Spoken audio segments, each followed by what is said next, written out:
कर देता है। एक ये है कि ऐसी चीज दूसरे आदमी को देता है या खुद आदमी ऐसी चीज इस्तेमाल करता है कि जिसमें आखिरकार उसके लिए हलाकत है, तो ऐसी चीजें इस्तेमाल करने वाले जहां नशे का गुनाह होगा वहां उन्हें खुदकुशी का गुनाह भी होगा।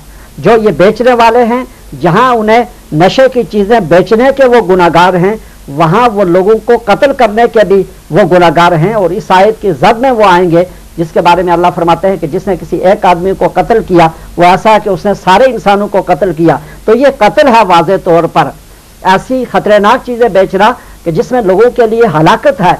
तो इस हवाले से पूरे माशरे को इसके लिए आगाह होना चाहिए और जहां इस तरह के कारोबार हैं उनके लिए लोगों को होशियार रहना चाहिए। अपने बच्चों को बताएं, बच्चियों को बताएं, माशरा आगाह रहे, कोई उनके करीब ना जाए, न उनसे खरीदे, न इस तरह की चीज माशरे में फैले, क्योंकि ये बहुत बड़ी हलाकत की चीजें हैं और बड़ी नुकसानदेह चीजें हैं जिससे पूरा माशरा तबाह होता है। दिमागी तौर पर, जिस्मानी तौर पर बिल्कुल लोग मफलूज होकर रह जाते हैं और किसी काम के नहीं रहते। और इतनी एजेंसियां हैं जो इसके लिए काम कर रही हैं, इसके बावजूद सद्देबाब नहीं हो रहा। तो ये बहुत बड़ा गुनाह है और कई गुनाह इसमें जमा हो जाते हैं। और ये नशावर चीजें जो इंसान के दिमाग के साथ जिस्म को भी नुकसान देती है और हत्ता के इंसान का जिंदा रहना मुश्किल हो जाता है। और वो इतना उसके वो ज्यादा वो महंगी होती हैं और उनका दस्तयाब होना इतना मुश्किल होता है कि बाद में जो लोग आदी हो जाते हैं, जब तक वो इस्तेमाल ना करें जिंदा नहीं रह सकते, और इस्तेमाल करें तो इतने पैसे उस पर लगते हैं। और इस तरह की चीजें ये बिल्कुल हलाकत वाली चीजें हैं। और इसमें जो लोग हैं वो ऐसे हैं कि वो कातिल हैं। और जो इसमें खुद इस्तेमाल करता है, जब आदमी ठीक ठाक होश हवास में है, इससे वो बिल्कुल दूर रहे। बाकी कई चीजें ऐसी हैं कि उनके लिए नशे का लफ्ज का इस्तेमाल होता है लेकिन वो खमर में नहीं आती, अकल पे पर्दा नहीं डालती, जिस तरह मतलब नस्वार है या चाय है। अब ये चीजें हैं, ठीक है, अब ये कह सकते हैं कि ये अब चाय है, इसको लोग चाय का नशा कह देते हैं, लेकिन इसमें कोई नशे की बात नहीं। ये एक रूटीन होती है, आदत होती है जो लोग पीते हैं और इसमें कोई ऐसी नशे की चीज नहीं होती। इस तरह नस्वार भी इसमें नहीं आती और उन नशावर चीजों में वो भी शामिल नहीं है। अगर इसका इस्तेमाल इतना अच्छा नहीं है, छोड़ देना ज्यादा मुनासिब है, लेकिन ये चीजें नशे में नहीं आती, बल्कि ये इनके लिए ऐसे नशे का लफ्ज बोला जाता है। लेकिन खमर की जद में जो चीज अकल पे पर्दा डाल के इंसान को बिल्कुल बेवकूफ बना देती है, उसमें यह नहीं आती। और इसी तरह ये चीजें जो है, इसमें फर्क है इन चीजों में, और मैंने वाजे करके हर एक को अलग बता दिया। साहब, सिगरेट के बारे में तो बड़ी तहकीकात हुई है जी, और वो कहते हैं कि ये बहुत सारी बीमारियों का सबब बनता है। सही, इसके बारे में क्या ख्याल है? ये जैसे मैंने अर्ज किया कि ये चीजें जैसे उनके जितने नुकसानात सामने आएंगे, और कुरान ने हमें उसूल दे दिया कि हमारे रसूल सल्लल्लाहु अलैहि वसल्लम ने हमारे लिए पाकीज़ा चीज़ों को हलाल किया और खबीस चीज़ों को हराम किया। जिस चीज़ की जितनी खबाज़त सामने आएगी, इसी तरह उसके लिए हुक्म वो सामने आता जाएगा। तो इसके जो नुकसानात सामने आए हैं, इस हवाले से इससे ग्रेज करना चाहिए। तो जैसे मैंने अर्ज किया कि उलमा में दो कौल हैं अहले इल्म के, बाज़ इसे अभी हराम का फतवा देते हैं और बाज़ अभी भी मकरूह तहरीमी कहते हैं। पर मकरूह तहरीमी भी कोई पसंदीदा चीज़ नहीं होती, हराम के नज़दीक ही होता है। तो मकरूह तहरीमी अगर फिर भी उसे छोड़ना चाहिए। और इसके नुकसान बहुत ज़्यादा हैं और माली नुकसान भी बहुत ज़्यादा है, क्योंकि अभी ज़्यादा से ज़्यादा महंगा इसीलिए करते हैं कि लोग सिगरेट छोड़ दें, हालांकि कास्ट इतनी उसकी नहीं होती। तो गवर्नमेंट का भी मकसद ये होता है कि लोग ताकि खरीद ना पाए और छोड़ दें। और ये आज़म से इज़ा आज़म तफ़तवक्कल अल्लाह, जब किसी चीज़ का इरादा करो अल्लाह पर भरोसा करो। तो जो इसमें मुब्तला है उनको एक मरतबा फैसला करके छोड़ देना चाहिए, क्योंकि उनके लिए वे नुकसान है, जिस घर में रहते हैं बच्चों के लिए नुकसान है। इसीलिए अभी देखें गवर्नमेंट यहाँ जगह जगह पाबंदियां लगा रही है कि आप फलां जगह नहीं पी सकते, फलां जगह नहीं पी सकते। जान छोड़े इसकी, बिल्कुल छोड़ ही दो ताकि कहीं भी आपको ना पीना पड़े। जज़ाकल्लाह जी। एक सवाल और जहन में उठता है कि कोई आदमी नशे की हालत में कोई बात कहता है या कोई अमल कर गुजरता है, तो क्या शरन वो उसका जिम्मेदार होता है या नहीं? ये बहुत आम सवाल है जो आपने किया, और ये ज़रूर आना चाहिए था ताकि नाज़रीन को पता चले इसके हवाले से, क्योंकि कई चीज़ें हमें सुनने के लिए मिलती हैं और बहुत सारे ये आम जिंदगी में ऐसे लोग सामने आते हैं और ये पूछते हैं हमसे कि ऐसी चीज़ जब आदमी नशे की हालत में कोई बात करता है या कुछ कहता है तो क्या वो उसका जिम्मेदार है या नहीं। ख़ास तौर पे तलाक के हवाले से आजकल ये बातें चल रही हैं और ये कहीं ये कहा जा रहा है कि अगर इस तरह कोई शराब के नशे में तलाक देता है, तलाक होगी या नहीं होगी, ये मसाइल भी चलते हैं। तो मैं नाजरीन आपको बता दूं کہ دماغ دو طرح سے آدمی کا دماغ کام کرنے سے رک جاتا ہے. ایک فطرتی طور پر جب وہ بیمار ہے اور اس کا دماغ کام نہیں کرتا تو پھر اللہ کی اس آیت کے ضمن میں وہ آتا ہے جس میں اللہ فرماتے ہیں لا یکلف اللہ نفسا الا وسعها. اللہ تعالیٰ ہر ایک کو اتنا ہی پابند کرتے ہیں جتنی اس میں طاقت ہے. جب کسی بیماری کی وجہ سے دماغ کام نہیں کرتا تو جو وہ کہتا ہے جو وہ کرتا ہے اس پہ کوئی ذمہ داری نہیں، نہ کوئی گناہ ہوگا. اگر کفر یا کلمہ کہا تو کافر نہیں ہوگا، اگر طلاق دی تو طلاق نہیں ہوگی. جب وہ بیمار ہے اور بیماری کی وجہ سے اس کا دماغ ٹھیک کام نہیں کر رہا ہے تو اس کی کسی بات کا وہ ذمہ دار نہیں ہے. دوسرا یہ ہے کہ خود اس نے اپنے لیے یہ حالات پیدا کیے کہ اس کے دماغ نے میں خرابی اختیار کی اور اسے غلط اور صحیح کی تمیز ختم ہو گئی. شراب اتنی پی کہ اسے نہیں پتا کیا کہہ رہا ہے.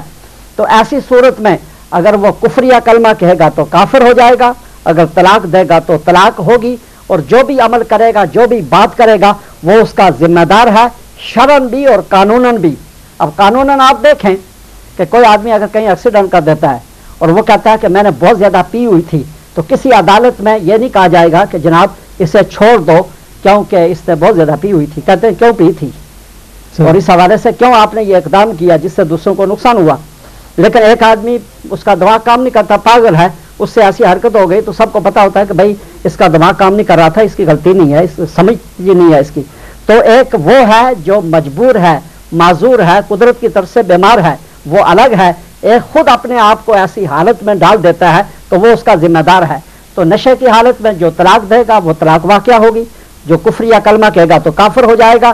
اسی وجہ سے شراب کو اور ایسے نشے کو تمام برائیوں کی جڑ قرار دیا گیا، کیونکہ اگر اس میں کسی نے کفر یا کلمہ کہہ دیا وہ کافر ہو گیا، بعد میں ساری زندگی یہ باتیں کرتا رہا تو ہو سکتا ہے کہ کفر پہ اس کی موت ہو، کیونکہ بعد میں اس نے ایمان قبول نہیں کیا. تو ایسے نشے کی حالت میں اگر کوئی لوگ مبتلا ہیں جب وہ چلے جاتے ہیں ہوش میں آئیں تو فوراً سب سے پہلے انہیں کلمہ پڑھنا چاہیے اور اس کے بعد باقی کوئی عمل کریں تاکہ کفری اگر کوئی کلمہ کہا ہو تو وہ ٹھیک ہو جائے، اور ایسی صورت میں جو طلاق دے گا وہ واقعہ ہوگی. جو بھی عمل کرے گا جو بھی بات کہے گا جس نے نشہ آور چیزیں کھا کے یا نشہ پی کے وہ کال ہے ہمارے ساتھ مولانا صاحب، ہم جی کال لے لیتے ہیں. ہیلو جی، السلام علیکم. وعلیکم السلام. آپ کال جو بہت لیٹ لیتے ہیں، کیا بات ہے؟ اصل میں جی جب جی وہ جب بہت لیٹ لیتے ہیں اور لیکچر تو ہم ٹی وی پر سن رہے ہوتے ہیں لیکن کال تو لینی چاہیے آپ کو جلدی. میرا سوال ہے کہ مفتی صاحب سے پوچھیں. جی میں ڈروی سے بول رہا ہوں، ابو عمار. جی ابو عمار صاحب جی، مفتی صاحب سے یہ پوچھیں کہ دو باتیں انہوں نے کی ہیں کہ یہ جو مسئلہ پوچھ رہے ہیں کہ یہ شراب جو ہے یہ تو حرام ہے. نبی پاک صلی اللہ علیہ وسلم کی حدیث ہے ما اسکر قلیل ہو و کثیر ہو وہ حرام. نشہ آور چیز جو ہے چاہے وہ بڑی ہے چاہے چھوٹی ہے وہ سب حرام ہے. تو یہ جو مفتی صاحب کہہ رہے ہیں کہ سگریٹ اور دوسری چیزیں یہ نشے میں شامل نہیں ہے، یہ خمر میں شامل نہیں ہے. وہ خمر تو بگ شراب ہے، اس کو تو کہیں گے کہ حرام قطعی ہے. لیکن یہ جو دوسری چیزیں بتائیں گے اللہ کے رسول کی حدیث صاف ہے کہ ما اسکر قلیل ہو و کثیر ہو وہ حرام. نشہ دینے والی چیز چاہے چھوٹی ہے چاہے بڑی ہے وہ حرام ہے. تو اس میں یہ چیزیں ساری آ جاتی ہیں، چاہے وہ نسوار ہے چاہے وہ سگریٹ ہے چاہے اس کے علاوہ کوئی اور چیز ہے، تو یہ اس میں شامل ہے. دوسرا میرا سوال جو ہے وہ مفتی صاحب سے یہ ہے کہ انہوں نے کہا ہے کہ کسی کو بتا رہے تھے کہ سورہ یاسین پڑھ کر کہ نبی پاک صلی اللہ علیہ وسلم کے نام اصحال ثواب کریں. تو نبی کریم صلی اللہ علیہ وسلم کے بارے میں سورہ یاسین پڑھ کے اصحال ثواب کرنا کیا ہے، یہ قرآن و سنت سے ثابت ہے؟ پلیز ان کا جواب دیجیے. جی بہت بہت شکریہ، بہت بہت شکریہ فون کرنے کا ابو عمار صاحب. پروگرام دیکھتے رہیے گا. جی آپ نے سوال سنی یا میں دہراؤں؟ جی جی ہاں، یہ پہلا یہ کہ انہوں نے فرمایا کہ جی نشے کی چیز چاہے چھوٹی ہو چاہے بڑی ہو وہ حرام قرار دی گئی ہے.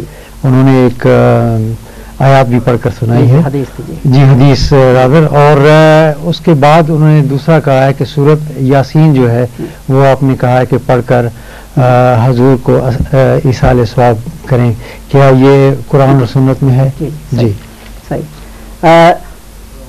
اصل میں یہ دونوں کا ہم تفصیل جواب دے رہے ہیں. جو پہلی چیز ہے جو انہوں نے حدیث پڑھی ہے کہ جو چیز حرام ہے تو اس کا قلیل بھی مقدار میں بھی حرام ہوتا ہے، وہ جس کی حرمت قطعی ہے. جیسے شراب ہے تو شراب اگر حرام ہے تو یہ ہم نہیں کہہ سکتے کہ 2 गिलास पिएगा तो तब हराम है, 1 घूंट हराम नहीं, उसका 1 घूंट भी हराम है, 10 गिलास भी हराम है। वो जो चीज़ नशावर है उसके लिए ये हुक्म है। लेकिन जिस चीज़ में ये कलाम है कि आया ये नशावर है या नहीं, ये इंसान के अकल पर उस तरह असर अंदाज होती है या नहीं, तो उस के बारे में ये बात है। सिगरेट की हुर्मत के बारे में जो अभी मैंने बात की, और अगर इनका नुक्ता नजर ये हराम होना चाहिए तो बेशक ये तो अपना जो नस्वार है वो भी मैं बताता हूँ। तो ये ज़हन रख सकते हैं, क्योंकि अहले इल्म का एक तबका है जो इसका फतवा देता है कि सिगरेट हराम है, नशे की वजह से नहीं, उसके नुकसानात की वजह से। वो क्योंकि सिगरेट वो नशा नहीं पैदा करता कि जिससे इंसान की अकल काम करना छोड़ दे।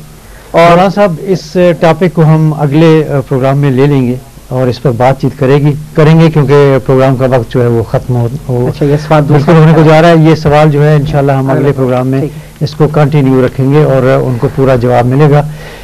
नाज़रीन, मैं सिर्फ इतना कहना चाहता हूँ कि जिन बहन भाइयों ने फ़ोन किया, हमें जिन नाज़रीन ने फ़ोन किया, जितनी भी वो मुश्किलात में हैं, अल्लाह ताला से दुआ करता हूँ और मौलाना साहब भी दुआ करेंगे कि हर इंसान की परेशानियां जो हैं वो दूर फरमाएं। जाने से पहले सिर्फ इतना कहूँगा कि जो भी बदनसीब बच्चे अगर किसी गलत राह पर निकल पड़ते हैं, यानी नशे की तरफ निकल पड़ते हैं, तो उनके पेरेंट्स उनके ऊपर पर्दा ना डालें, उनको सीधे रास्ते पे लाएं। वो पर्दा इसलिए डालते हैं कि अगर दुनिया सुनेगी तो क्या कहेगी, लेकिन ऐसी बात नहीं है, क्योंकि बात तो बाहर निकल ही आती है। और जितने रिश्तेदार होते हैं वो बजाय बातें करने के उनका साथ दें और उनको उस मुसीबत से बाहर निकालें। ये आज का जो प्रोग्राम था हमारा नशे के हवाले से था और उम्मीद है कि हम सब ने कुछ न कुछ आज मौलाना साहब से सीखा होगा। अगले हफ्ते फिर जुम्मे की शाम 8:30 बजे आपसे मुलाकात होगी प्रोग्राम सिरात मुस्तकीम। तब तक इजाज़त दीजिएगा। वमा अलैना इल्लल बलागुल मुबीन।